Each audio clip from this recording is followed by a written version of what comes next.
கை அசைக்கிறது ஒண்ணுதான் ஊமைகளோட பாசை. அதையும் கட்டி வச்சுட்டு பஞ்சாயத்து பண்றீங்கன்னா இதுல என்ன நியாயம் இருக்குன்னு என்னால புரிஞ்சுக்க முடியல. இந்த நையாண்டிலாம் வேண்டாம். அவன் திருடுனா கையோட புடிச்சிட்டு வந்துதான் இந்த பஞ்சாயத்தே நடக்கிறது. ஏம்மா கதவை உடைச்சிட்டு உள்ள போனியா? எதுக்கு? உள்ள போய் குழந்தைகிட்ட ஏதாவது திருநிய நகையா? பின்ன ஏன் உள்ள போன?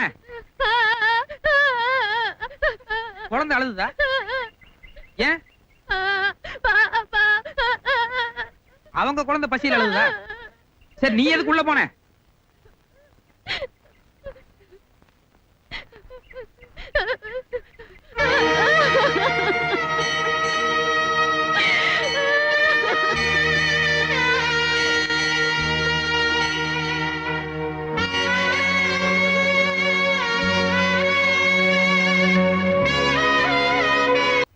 மாமி, குழந்தைங்க சொல்லி கொடுக்காம பழகிற ஒரே ஒரு வார்த்தை அம்மாங்கிறது தான்.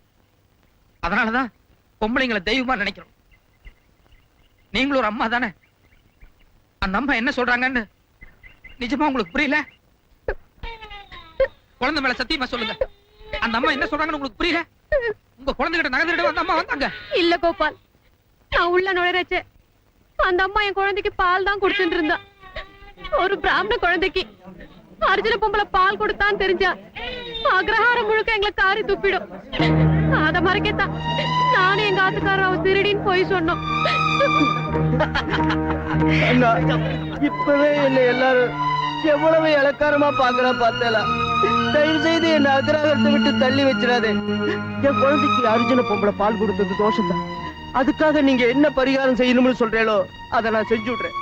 தயவு செய்து என் குழந்தைக்கு பரிகாரம் செஞ்சுடுங்கண்ணா, பரிகாரம் செஞ்சுடுங்க. தப்பான பஞ்சாயத்து கூட்டினதுக்காக பஞ்சாபகேசனுக்கு 1000 ரூபாய் அபராதம் போடு. பஞ்சாபகேசனை நம்பி ஒரு பொம்மை நாட்டியை அவமானப்படுத்தினதுக்காக பஞ்சாயத்து அவகிட்ட மன்னிப்பு கேடு. அபராத பணம் 1000ஐயும் பஞ்சாயத்து அந்த பொம்மை நாட்டிக்கே கொடுக்கு. போய் குழந்தை எடுத்துட்டு வா. ஞான சம்பந்தர்னு ஒருத்தர் இருந்தாரு. அவரும் பிராமணன் தான். அவர் குழந்தை பிராயத்தில் அழுதப்போ உன்ன மாதிரியே தாழ்ந்த ஜாதியை சேர்ந்த ஈஸ்வரி வந்து பால் கொடுத்தா சொல்லுவாங்க. அது கூட இந்த மாதிரி பெரிய மனுஷங்க சொல்லிதான் எனக்கு தெரியும். கதையா சொல்லும் போது பக்தி புண்ணியம்னு சொன்னாங்க. ஆனா அதே கண்ணு முன்னால் நடக்கும்போது தோஷம்னு சொல்லி தண்ணி தெளிக்கிறாங்க. பரவாயில்ல, அந்த குழந்தை ஞான சமுத்திரம் என்னமோ எனக்கு தெரியாது. ஆனா என் கண்ணுக்கு நீ ஈஸ்வரியத்தான் தெரியுற.